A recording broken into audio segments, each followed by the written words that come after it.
Did you know that for this show, Lee Jung-jae insisted to Gong-yu that he slap him for real during the Dokji scene, as he believed the character Hwang Dong-hyuk wouldn't be satisfied with a fake slap?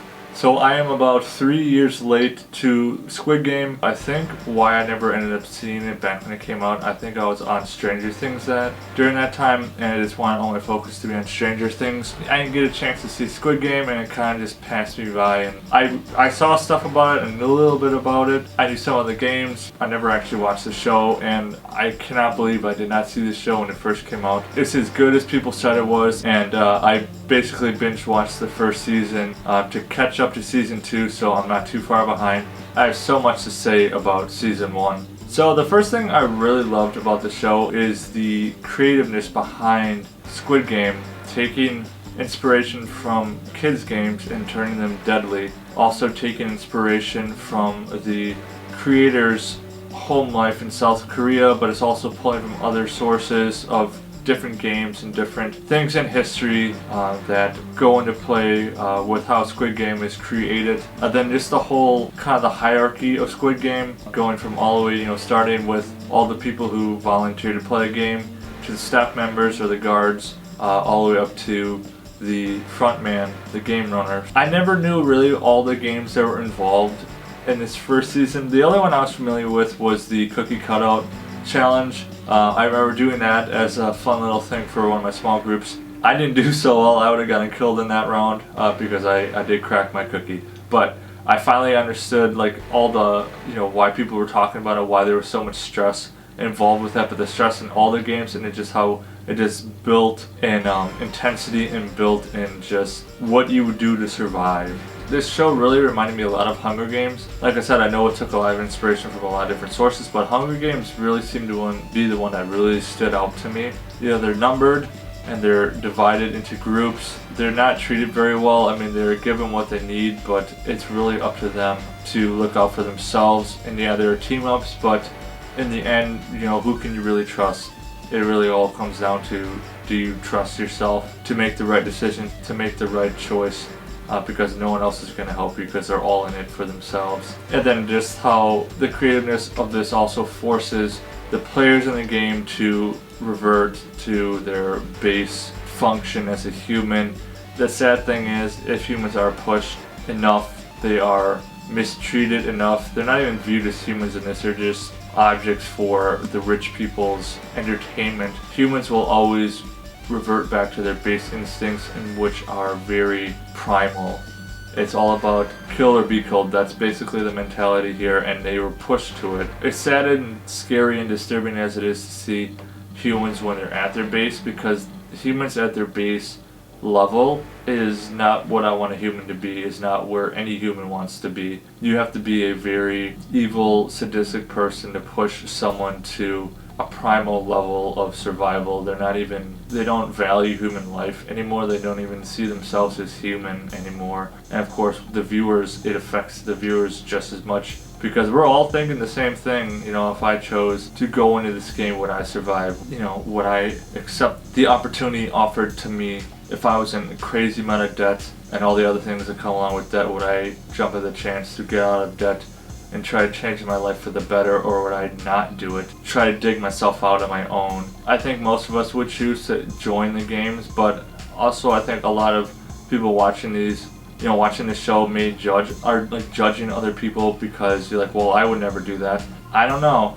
I even think that myself. I'm looking at these people there's got to be another option. This is the last ditch effort to get out of debt. There are other ways of getting out of debt, but I don't know if you're truly desperate. If I was truly that desperate, would I do it? This show really gets you thinking on, what does life mean to you? What does your life mean to you? Do you think you have purpose? I mean, it touches on all the important questions in life when it comes to the value of human life. The characters in this show were incredibly written, incredible acting all around, not just by the main actor Lee Jung-jae, but everyone else. You really start figuring out who you want to win, who you're emotionally connected to. I mean, they're all in the same boat. They're all in debt. They all have extra reasons why they want to do it. Besides debt, they all have their dreams and aspirations. And there were some characters I really became attached to. A couple of them, Ali was one. Ali and Se-byuk are probably the two I like the most, the ones I really had an emotional connection to. What lessons are we to learn from this first season? You know, why people do what they do, you know, why they kill people, why do the games exist? Like, what is the value of human life? Where's the morality?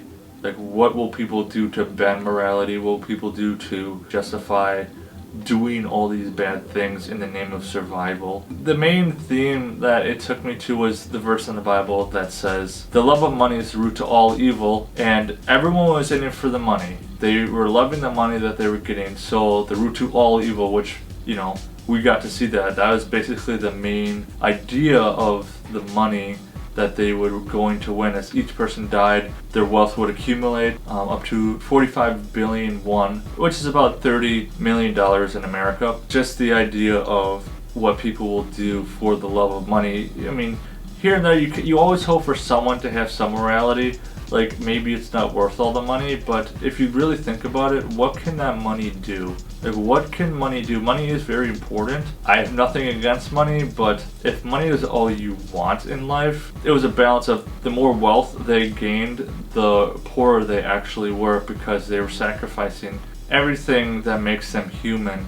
Family, friendships, morals, decency, a heart. I mean, you gotta be a heartless person to do some of the stuff that these people did. And it was all for money. Like, do the scales really balance when you really have to sacrifice your identity, who you are, for money that could be taken away in an instant, that you could spend, you know, but that can't buy you a new life, that can't buy you the friends and family you lost, that can't buy you a new soul, that can't buy you anything, that can only get you out of debt and set you up for a good life, but that can't buy you the more important things in life, the immaterial things. Because people were too focused on the material, they lost their soul. And then I would say my favorite episode was episode 6, Ganbu. I knew that it was gonna eventually get to a point where it wouldn't just be every man for himself. It would be, you know, team exercises, but there were going to eventually be some hard choices made, and I just wasn't ready for the level of emotion that was in episode 6. Just so much heartbreak and just incredible acting by everyone involved. Like, the emotions you feel, the frustration and the hate and the anguish and the sadness you feel with these characters and for these characters, for being forced into a position to trick people, it just wasn't fair. Like, the whole idea of this episode was to, you know, friends, right? Best friend. I don't know what I would do in that situation. If I had my best friend in front of me and we were playing for life and death and only one of us was going to live, I don't know what I would do. And just putting yourself in the shoes of those who were faced with those decisions, it's almost an impossible choice. It's a choice that you will live with forever, and that's what this show was why it was so incredible, is it pushed the psychological torment of all these choices we make every day in life, the value of humanity, and we have to live with the choices we make every day, whether it affects us or affects somebody else. Are we able to live with the choices we make? And if we're forced to do it, will we choose ourselves or will we choose others? And the sad thing is, most of the time people will choose themselves and not others. I am starting to watch season 2 right now. I'm going to try to get it done by the weekend so I can get my review out for season 2. I have a couple hopes for season 2 I hope happen. I hope I get some answers. I want to find out a little more about the frontman, just how he ended up as the frontman, his relationship with his brother, how, you know, all the drama, all the details behind him. Of course, Gi-yoon, what his plan is. You know, what is his goal here? Like, I know he's looking for revenge. How is he gonna expose the Squid Game, if there even is a way to expose these guys, because they make it so impossible to get anything out. But we'll see. I'm very excited to see what happens. I've heard really amazing things about season 2. It's broken records already. Man, hats off to everyone involved with writing the show, directing the show, producing the show, actors, everybody. One of the best shows I've seen in a very long time, and I'm so happy I finally got to see it. So for the first season of Squid Game, I'm going to give it an 8.5 out of 10 Mudflaps. And remember, leave me a thumbs up and drop in the comments below. What was your favorite game from season 1? See you next time.